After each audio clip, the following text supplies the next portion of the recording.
살아계신 하나님의 교회라는 제목으로 하나님의 말씀 전하도록 하겠습니다. 저는 교회를 참 사랑합니다. 저는 어렸을 때부터 교회가 저의 집이었어요. 상징적인 게 아니라 진짜로 그랬어요. 그러니까 저희 아버지가 목회를 하셨습니다. 사실은 할아버지 때부터 목사님이셨는데 제가 태어나 보니까 이미 집이 바로 교회 옆에 있더라고요. 그러니까 저의 선택은 아니었지만 그렇게 늘 있었습니다. 그래서 친구들이 볼 때 저의 집은 정말 큰 집이었어요. 그런데 미국에서 20년 동안은 조금 다른 데서 밖에서 살았는데 여기 한국 오니까 또 저의 집 주소가 교회가 돼버렸어요. 얼마나 감사한 일입니까?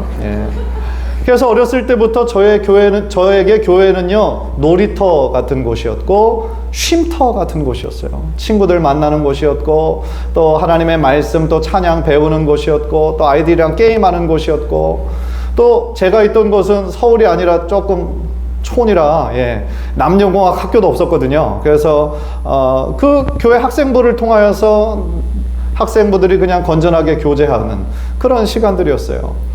뭐 이 자리에서 신앙생활 오래 하신 분들도 다 예전에 기억나시겠지만 예전에 중고등부 시절에는 학생의 밤 이런 거 있었어요. 문학의 밤. 그래서 가을 같은 때 잘 준비해가지고 이제 다른 교회 학생들 막 이렇게 초대해가지고 발표회를 하는 거예요.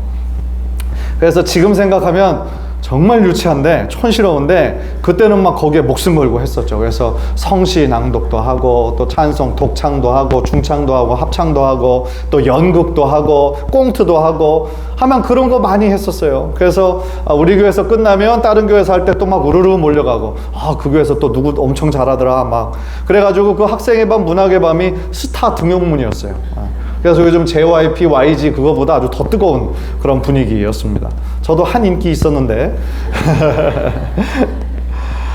그래서 제가 중학교 3학년 때 예수님을 인격적으로 만났어요. 사실은 목사의 아들로 태어났지만 그냥 습관적으로 교회를 다녔다가 예수님을 나의 주님으로 인격적으로 만난 것은 중학교 3학년 때였어요. 그리고 그때 제가 어린 나이였지만 목사가 되어야 되겠다 중학교 3학년 때 결정을 했어요. 그리고 그때 이후로 후회 없이 이 길을 가고 있습니다. 그래서 저는 하나님을 너무나 사랑하는 마음도 있었지만 동시에 교회를 너무 사랑하는 마음이 있었어요. 근데 시간이 흘러서 점점 더 어른이 되어다가 보니까 어렸을 때 가졌던 교회에 대한 그 이상적인 모습들이 아닌 경우를 참 많이 봤어요. 그래서 대학교 다닐 때 한 큰 대형교회에서 사역을 했었는데 보니까 너무 대기업 같은 거예요. 그러니까 하나님의 어떤 그 교회라기보다는 왠지 회사 같은 느낌. 그래서 서로 부서 간의 경쟁도 너무 심하고 보이는 거에 막 너무 힘쓰고 보고 막 일일이 해야 되고 그래서 그런 모습들 이게 아닌데 라는 생각했었어요. 그런데 조금 더 또 어른이 되면서 보니까 교회 안에 왜 이렇게 싸움들이 많습니까? 갈등들이 많습니까? 그런 모습들 보면서 이게 아닌데 라는 생각 많이 했습니다. 미국에 유학을 가서 있었던 그 주변에 있었던 가장 큰 교회 중에 하나가 로버트 슐러 목사님이 개척하시고 또 아름답게 사역하신 수정교회라는 데가 있어요.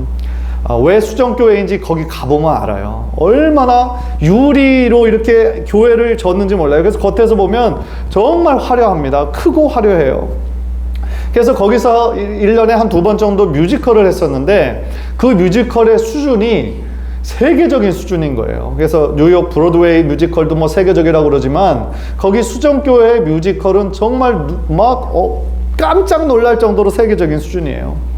그래서 실제로 천사들 영화에서 막 날아다니는 거 있잖아요. 이런 거 막 보이지 않는 거 달고. 그런데 그 수정교회에서는 진짜로 천사가 한 명 날아다니는 게 아니라 몇 명이 막 수없이 날아다녀요.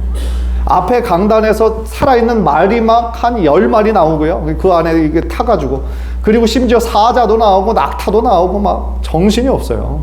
그런데 그렇게 사회에 선한 영향력을 미치던 교회였는데 로버트 슐러 목사님이 이제 연세가 들어가시고 이제 후임자를 세워야 되는데 후임자를 자신의 이제 아들로 세웠어요. 세습을 한 거죠. 모든 세습이 다 나쁜 건 아니니까 그거 자체로 제가 쓰는 건 아닌데 사역을 잘 했으면 참 좋았을 텐데 서로 갈등이 생겼어요. 이 아버지 로버트 슐러 목사님하고 아들 목사님하고. 그래서 아들 목사님이 사임을 하게 됐어요. 근데 좀 있다가 자기 딸을 세웠어요 또. 그래서 딸이 또 목회를 하다가 또 싸웠어요, 아빠하고. 그러면서 성도들은 다 떠났어요. 다 떠나고 결국에는 그 수정교회가 천주교로 매각이 됐어요. 그래서 LA 지역의 모든 교계에 있는 사람들, 목사님들, 성도들이 너무너무 안타까워했어요. 제일 처음에는 너무나 아름다운 하나님의 교회로 시작했다가 그것이 관광지로 전락을 해버리더니 결국은 교회의 참 사명을 이루지 못하더라고요. 그러나 제가 방금 말씀드렸던 교회가 좀 불완전하고 약한 모습들이 있어요.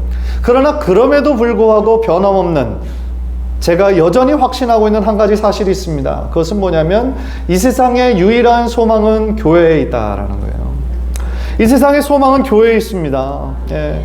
뭐 어떤 사람들, 부정적인 사람은 교회 수가 뭐 편의점 개수보다 많다는 등 뭐 그런 얘기를 하는데, 아니에요. 교회는 많아야 되고요. 결국은 이 교회를 통하여 온전한 교회 사명을 다 이룰 때에 정말 하나님 기뻐하시는 이 대한민국 될 줄 믿습니다.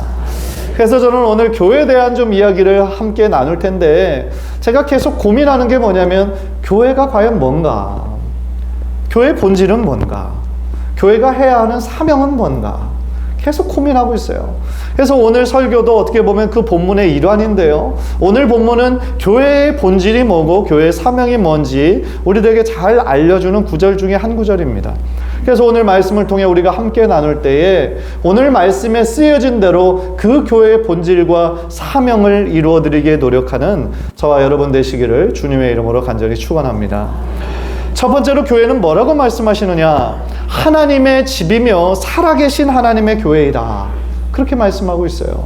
3장 15절을 보니까 너로 하여금 하나님의 집에서 어떻게 행하여야 할지를 알게 하려 함이니 이 집은 살아계신 하나님의 교회요. 그렇게 말씀하고 있습니다. 교회가 하나님의 집이라는 거예요. 근데 사실 우리는 교회라고 하면 뭐를 떠올립니까? 교회 건물을 떠올리게 됩니다. 그리고 그 교회 담임 목사가 누군지를 그냥 떠올리게 됩니다. 그래서 사실은 그 담임 목사님께 아님에도 불구하고 누구누구 목사님 교회 이렇게 부릅니다. 예. 그래서 여기 와보니까 동안교회도 있고 또 저 가까운데 광성교회라는 데도 있더라고요. 그러니까 이렇게 쉽게 그 건물을 떠올리는데, 사실은 성경적으로 보면 성경에서 교회를 단 한 번도 건물이라고 부른 적이 없어요.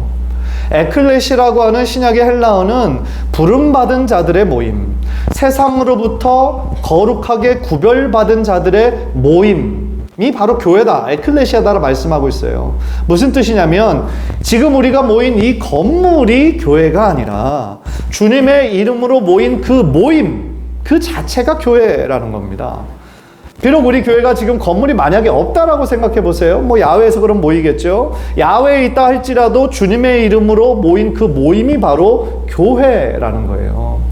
따라서 우리가 그 교회의 본질을 잊어서는 안 됩니다. 교회는 건물이 아니에요. 교회는 크리스찬들, 예수님을 나의 주님이라 고백하는 자들의 모임이 바로 교회인 거예요.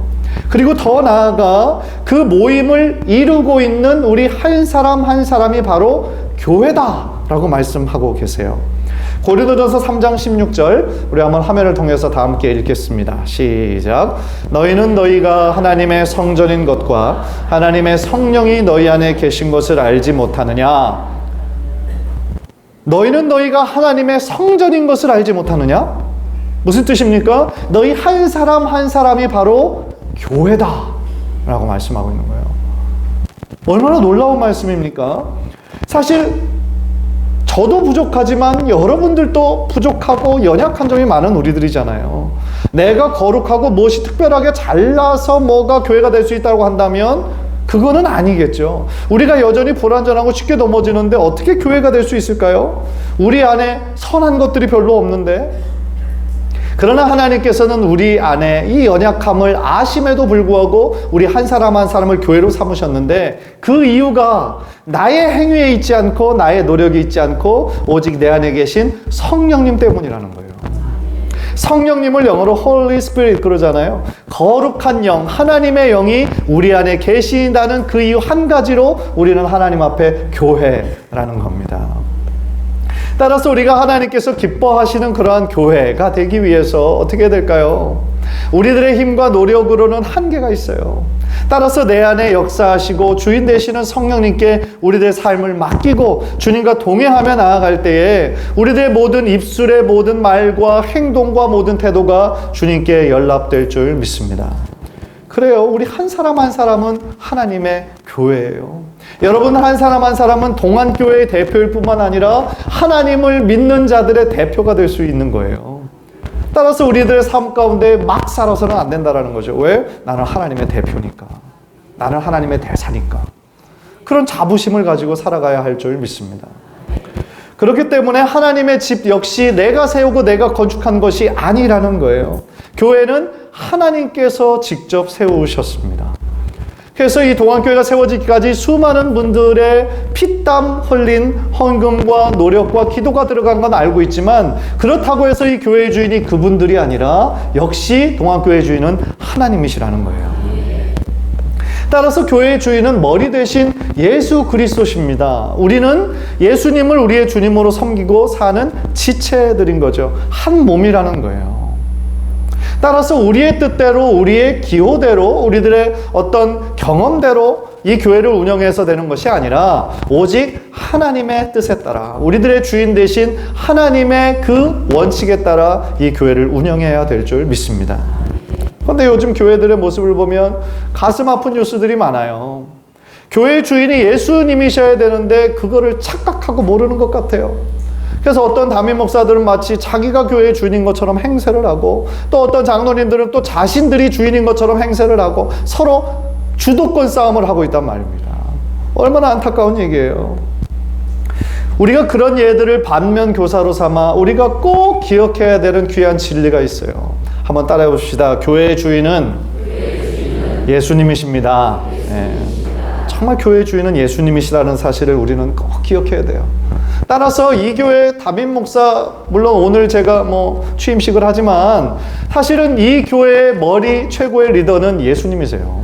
저는 예수님을 정말 저의 담임 목사님으로 섬기는 그런 사람에 불과한 것이죠. 바울은 그리고요, 교회가 하나님의 집일 뿐 아니라 살아계신 하나님의 교회다라고 그렇게 말씀하고 있어요. 살아계신 하나님의 교회다. 당시에 이방신들을 섬기는 사람이 참 많이 있었어요. 근데 이방신들은 인간의 손으로 만든 우상에 불과하잖아요. 그게 무슨 살아있습니까? 무슨 생명이 그 안에 있습니까? 그래서 바울이 보기에는 인간이 만든 아무런 생명력 없는 것에 머리를 조아리고 자신들의 신이라고 섬기는 모습들을 보니까 너무 불쌍한 거죠.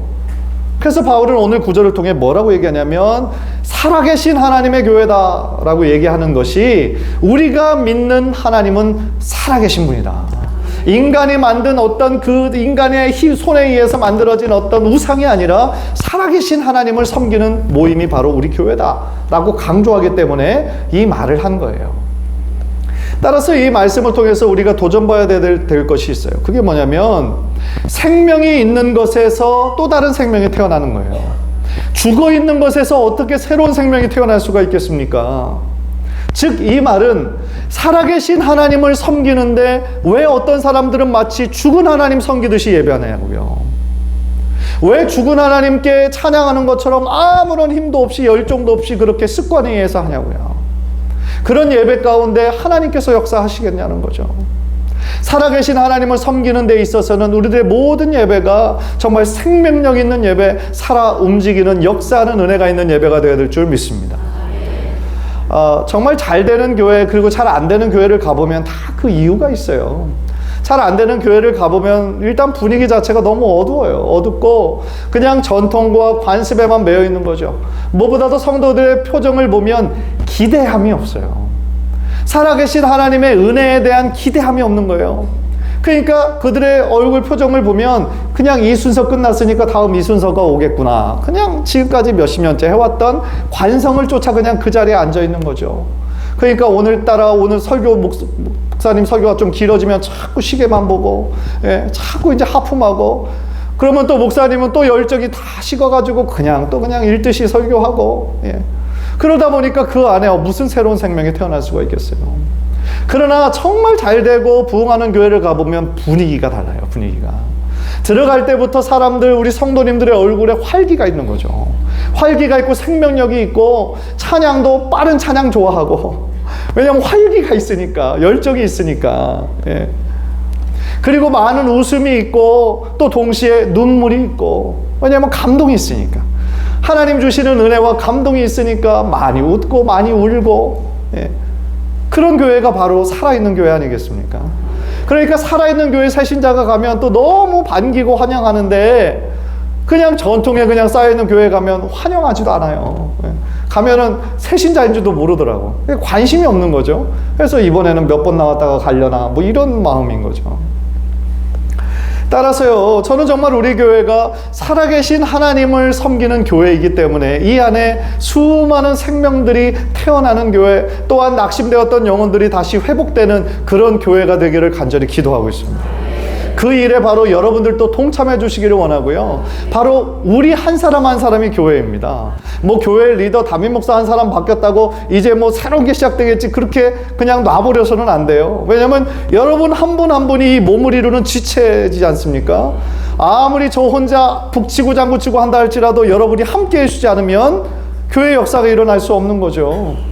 간절히 바라기는 정말 살아계신 하나님을 섬기는 우리 교회로서 이제 하나님께서 우리 안에 새로운 일을 시작하실 텐데, 우리가 그 기대하는 마음으로 하나님이 이루실 일들에 동참하는 마음으로 더 뜨겁게 기도해 주시는 우리 귀한 성도님들 되시기를 주님의 이름으로 간절히 축원합니다. 두 번째로 교회는 뭐라고 말씀하시느냐? 진리의 기둥과 터이다 말씀하세요. 이거는 교회의 사명을 말씀하고 있는 거죠. 15절을 보면 이 집은 살아계신 하나님의 교회요 진리의 기둥과 터니라, 그렇게 말씀하고 계세요. 만약에 누군가 집을 짓는데 그 터를 모래 위에 집을 짓는다고 한다면 그 짓는 시간은 굉장히 빠르고 신속하게 지을 수 있겠지만 그것은 오래 못 갈 거예요. 왜 그렇습니까? 그 기초가 너무 약하기 때문이죠. 따라서 빌딩을 높게 세우는 빌딩을 보면요, 제일 신경 쓰는 것이 뭡니까? 그 터를 단단히 다지는 겁니다. 높게 올라갈수록 더 깊게 파괴되어 있습니다. 그래야 어떤 뭐 심한 바람이 불어도 폭풍이 와도 잘 설 수 있기 때문에 그렇다는 거죠. 따라서 이 기둥과 터와 기둥이 그래서 중요하다라는 거예요. 그래서 바울은 그런 면에서 이 터와 기둥을 진리라고 연결하고 있는 거죠. 이 터와 기둥, 교회 안에서 굳건히 세워져야 되는 것은 무엇인가? 진리 위에 세워져야 된다라는 거죠. 하나님의 살아있는 말씀 위에 세워져야 된다라는 것을 강조하고 있다라는 거예요. 제가 LA에서 사역할 때 한 장로님이 아름다운 산기슭에 집을 가지고 계신 분이 있었어요. 그 집에 가보니까 얼마나 집이 좋은지 몰라요. 특별히 경치가 너무 아름답고 좋더라고요. 그런데 예배를 마치고 이제 기도 제목으로 그 장로님이 뭐라고 말씀하시냐면은, 이 산 기슭에 그 집을 짓다 보니까 조금씩 산 기슭이 깎이면서 조금씩 기울고 있대요. 그래서 제가 그때 느낀 게 있습니다. 아무리 집이 좋고 경치가 좋아도 그 기초가 단단히 서 있지 않으면 아무것도 아니구나. 우리 신앙도 마찬가지라는 거죠. 아무리 겉에 보이는 모습은 우리가 좋아 보이고 그 사람 신앙 견고해 보여도 우리의 신앙의 기초가 진리 위에 올바로 서 있지 않으면 그 사람은 조금만 어려운 일 와도 너무 쉽게 낙심해 버리는 거예요. 너무 쉽게 포기해 버리는 겁니다. 교회를 떠나고 상처받고 하나님을 떠나버리는 거예요. 그러나 우리들의 믿음의 기초, 신앙의 기초가 오직 진리 위에, 반석 위에 든든히 세워져 갈 때 어떤 어려움이 와도 우리는 변함없이 하나님을 붙잡게 될 줄 믿습니다. 그래서요, 이 말씀, 이 진리 위에 서야 되기 때문에 결국은 그 말씀 전체를 우리가 골고루 부지런히 먹고 묵상하는 삶을 사는 것이 바로 우리가 건강한 삶을 살기 위한 비결이 되는 것이죠.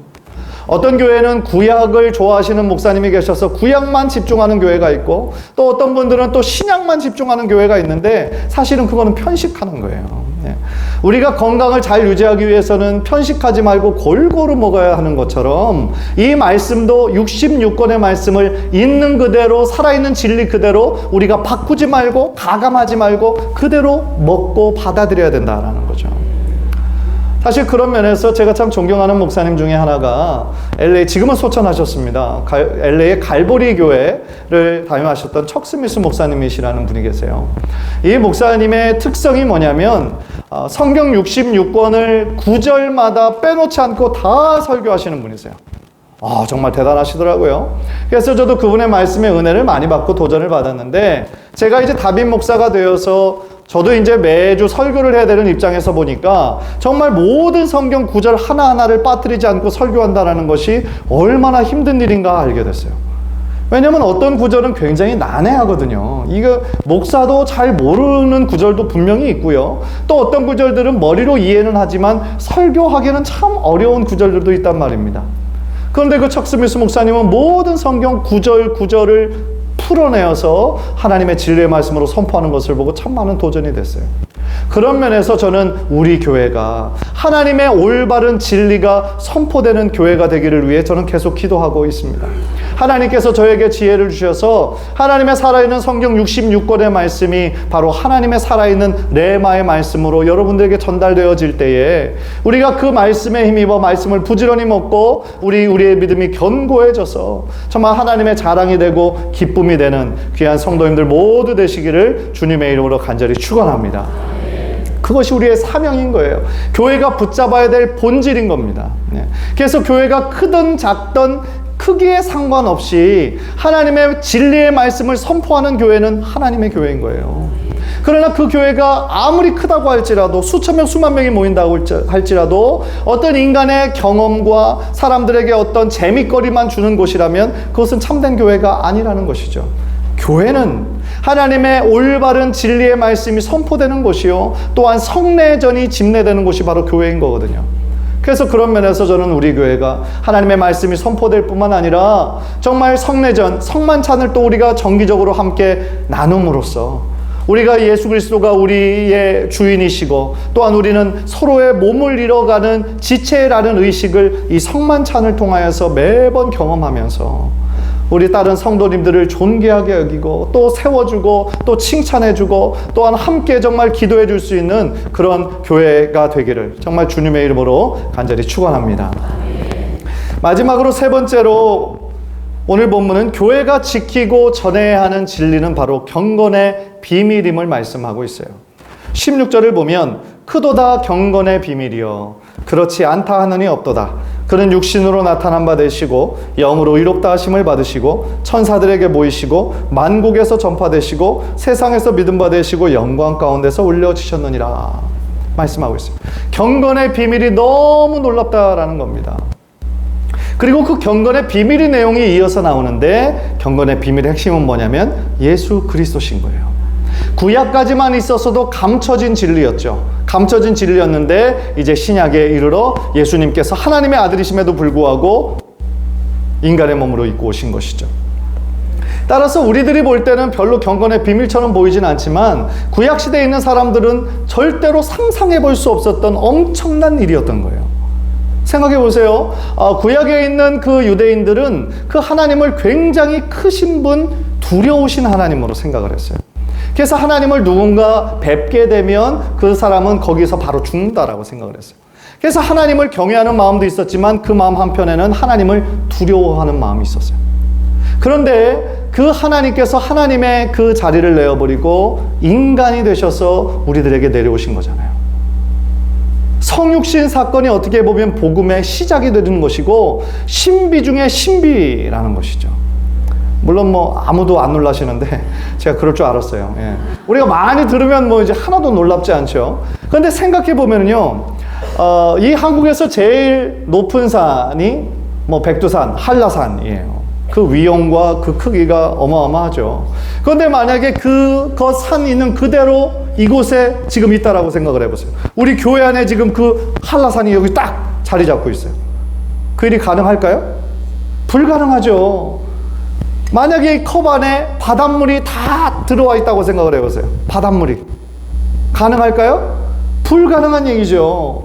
물론 뭐 영화 같은 데 보면은 뭐 황당무계한 얘기들이 나오죠. 뭐 주인공이 뭐 하나를 구슬 같은 거를 막 귀중하게 가지고 다니는데 알고 보니까 그게 뭐 우주더라 뭐 이런 이야기가 있지만 그런 건 뭐 완전히 영화에서 나오는 황당한 얘기고, 그런데 이런 말도 안 되는 황당한 이야기를 하나님께서는 친히 이루셨다라는 거예요. 무한하신 하나님이시잖아요. 영원하신 하나님이시잖아요. 그런데 그 하나님이 인간의 몸으로 들어오시기로 하신 거예요. 시간과 장소의 제한을 받는, 그리고 생로병사라고 하는 인간의 그 연약함을 아는 그대로 하나님이 하나님의 자리를 내어버리고 인간이 되셨다라는 거예요. 얼마나 놀라운 일입니까? 얼마나 큰 사랑이에요. 세상에 어떤 신이 그 신의 자리를 내어버리고 인간의 몸으로 내려와서, 그것도 그 인간들을 위해서 자신의 생명을 죽기까지 사랑한 신이 어디에 있냐고요. 성경에 나온 우리 하나님, 우리 그리스도 외에는 그런 신은 세상에 없다라는 거예요. 얼마나 큰 사랑입니까? 여러분들이 여러분의 자녀 사랑하는 그 사랑 정말 극진한 사랑이잖아요. 그런데 그 아들을 내가 아무리 사랑하는 친구라고 할지라도 그 친구를 위해 대신 생명을 줄 수 있겠습니까? 절대로 안 하실 거예요. 그런데 하나님께서는 자신의 유일한 독생자들 예수 그리스도를 착한 사람들을 위해서도 아니고 죄로 인해 죽을 수밖에 없었던 죄인들을 위해서 자신의 사랑하는 아들 독생자 예수 그리스도의 생명까지 주신 거예요. 얼마나 놀랍고 특별한 사랑입니까? 따라서 우리들의 신앙생활에 이 십자가의 사랑이요, 그냥 무덤덤한 상태로 있다면, 십자가를 봐도 아무런 감동이 없다면 사실은 우리들의 신앙생활에 약간의 문제가 있는 거예요. 우리가 십자가를 바라보면 십자가의 그 은혜로 인해서 그 아들, 사랑하는 아들 독생자 예수 그리스도를 나로 인해서 나의 죄 때문에 대신 죽게 하신 그 하나님의 크신 사랑에 감격하시면서 오늘 또 그 겸손함으로 사랑의 마음으로 하나님 앞에 나아가야 될 줄 믿습니다. 그거 잃어버리면 우리 신앙은 남는 게 없는 것이죠. 따라서 그것이 그들에게는 엄청난 진리였던 거예요. 경건의 비밀이었던 거예요. 그래서 요한복음 1장 14절에 보면 말씀이 육신이 되어 우리 가운데 거하셨다. 그죠? 말씀, 로고스, 영원의 말씀으로 계셨던 예수 그리스도가 육신이 되셔서 아기의 몸을 입고 이 땅 가운데 오신 것을 말씀하고 있는 것이죠.